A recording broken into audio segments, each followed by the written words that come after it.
Hey guys, June here, and this video is going to be a quick guide to help you tackle the fight kiln after the recent buff.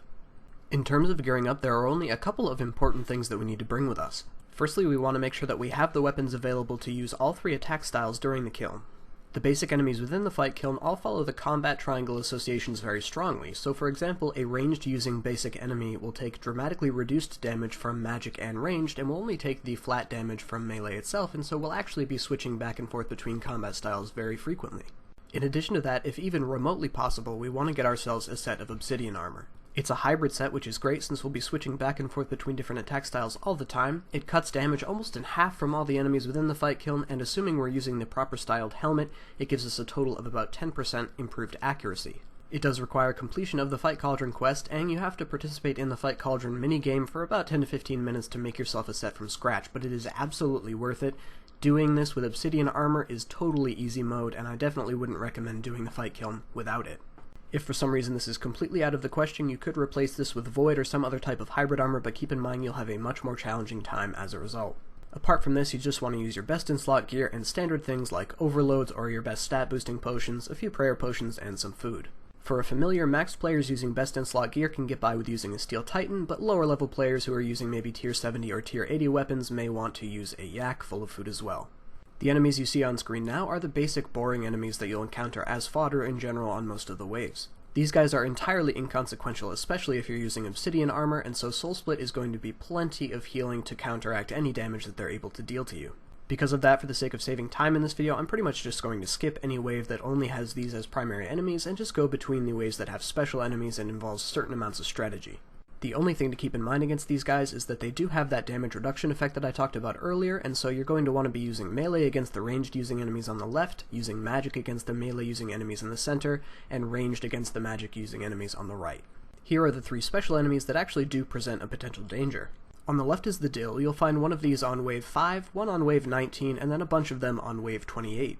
They're completely invulnerable until you've removed their armor by damaging them with a melee weapon, assuming you have a pickaxe in your tool belt. If you are using a damaging familiar like a Steel Titan, those familiars can circumvent their armor and kill them without removing it, or they're quite easy to kill once you've removed their armor anyway.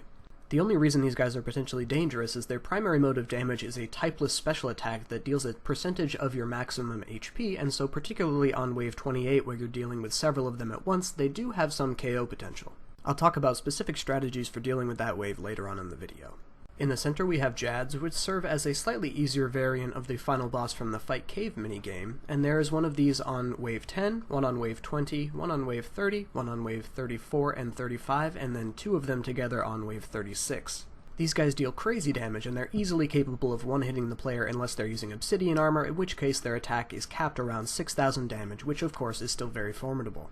Since you have to complete the Fight Cave to even have access to the Fight Kiln, I'm going to assume that you guys are somewhat acquainted with the fact that their animations correspond to the attack that they're using, and prayer switching is the primary mechanic for which you can deal with their attacks. The strategy for dealing with these guys is simply going to be to stand outside melee distance, and the stomp animation corresponds to a ranged attack, and you simply have to switch to protect from ranged, and then when he stands on his back legs and fires a giant fireball, you protect from magic.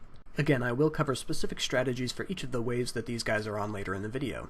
Finally, on the right we have har-aken, which serves as the final boss for the fight kiln, and you encounter him on wave 37. Har-aken is actually segmented into multiple NPCs, a head which serves as the primary reservoir of his HP and needs to be killed to end the phase, and several tentacles which serve as the primary method of damage to the player. The head itself only surfaces periodically, and in order to actually win the fight you need to kill the head, so as long as the head is surfaced, that should be your top priority. While the head is submerged, you can kill off the tentacles to both build and maintain adrenaline and reduce some of the damage that you're taking from them. Because of the length of time that the head is submerged, this is a reasonably easy but pretty long phase of the fight, and Soul Split should generally be enough to keep your HP topped up without the use of food. We'll also take a look at that wave in more depth later on in the video. One last thing to keep an eye out for are various boosting crystals that are dropped in the center of the arena after every odd-numbered wave. There are several crystals, but 4 in particular we want to make sure we pick up. First are Invulnerability Crystals, which give us 15 seconds of damage immunity. These don't block typeless damage like the Dill Specials or Onslaught Recoil, but they will protect us from pretty much everything else, and we'll certainly make use of these later on in the Fight Kiln. We can get one of these after wave 1, wave 13, and on wave 25. Next are Restoration Crystals, which simply fully restore our HP and our prayer and conserve supplies, and we can pick one of these up after wave 3, wave 15, and wave 27. Then there's the magic crystal, which boosts our magic level by 50% and correspondingly dramatically increases our magic damage. It reduces our other combat stats and will cause us to take slightly more damage, and we can pick one of these up after wave 5, 17, and 29.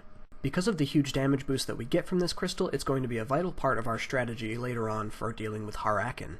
Then lastly is the Constitution Crystal, which boosts our Constitution level and correspondingly our HP by 50%, and we can pick one of these up on wave 11, 23, and 35.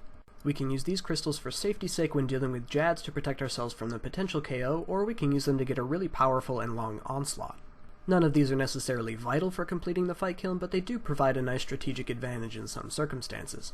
Now let's start looking at some of the more important waves during the kiln. Wave 5 marks our first special enemy, at which point a Dill will spawn in the northeast corner. They have a very small aggression radius, so if you're standing at the southwest corner, you can take care of all of the other enemies before taking on the Dill one-on-one. Alternatively, with the Steel Titan, you can simply have your Titan attack the Dill while you're dealing with the other enemies, since the one Dill on its own doesn't present a huge amount of danger. If not, when you're ready to deal with a Dill, simply take out your melee weapon and remove its armor. If you're using a scythe or a lance, you can even safe spot it against the rock in the center of the arena. Once you've eliminated its armor, it should be very easy to finish it off and move on to the next wave. Wave 10 marks our first Jad, which will spawn in the southwest corner, so as we're finishing wave 9, we want to be down there and ready. They have a pretty formidable amount of HP, so now would be a great time to use a damage boosting ultimate, but above all, make sure that you're watching the enemy's attack animations and switching your deflect parries appropriately. The other enemy on this wave presents no danger whatsoever, so simply ignore it while you finish off the Jad. After that, it's smooth sailing until wave 19, where we have another Dill spawn in the northeast corner, and just like on wave 5, we can potentially ignore it while we deal with the other enemies if we choose to, and then we can safe spot it on the center, or we can have our familiar deal with it. Immediately following that on wave 20, we have our second Jad, which again spawns in the southwest corner, and we can deal with exactly as we did with the Jad on wave 10. From there, it's smooth sailing until wave 28, where we encounter the horde of Dills, and because no crystals offer us any potential protection from these guys, our objective should be to safe spot as many as possible on the rock in the center of the arena. As you can see from this video clip, I was able to lure them around the central rock so that only one was able to attack me while I killed the Ketzek. From there, I killed the one Dill that was able to attack me, and then I was able to safe spot the rest. As usual, I could have had my familiar kill some of these, or if for some reason I made a mistake luring them and I was under attack by several, I could take advantage of their small aggression radius by running out to the far corners of the arena, and several of them would lose interest in me. From there, wave 29 is simple, but wave 30 represents another of our Jads, which again spawns in the southwest corner. Just like before, none of the other enemies on this wave present any challenge, and we'll simply focus on the Jad until he's gone and then clean up the rest of the wave. From there, it's smooth sailing until wave 34. The Jad on this wave spawns in the southeast corner. We can deal with him just like before and then clean up the rest of the things on this wave. There's another Jad on wave 35, which spawns in the northeast corner, and again we'll want to deal with him first and then clean up the remaining things on this wave. Then comes wave 36, the infamous double Jad wave. Just by standing on the north side of the central rock, you'll automatically lure them so only one is able to attack you at one time. I like to start this wave off with an Invulnerability Crystal just as a precaution, but once they're fully lured, you can deal with them one at a time and they present little to no danger. Then finally we get to wave 37, where we face har-aken.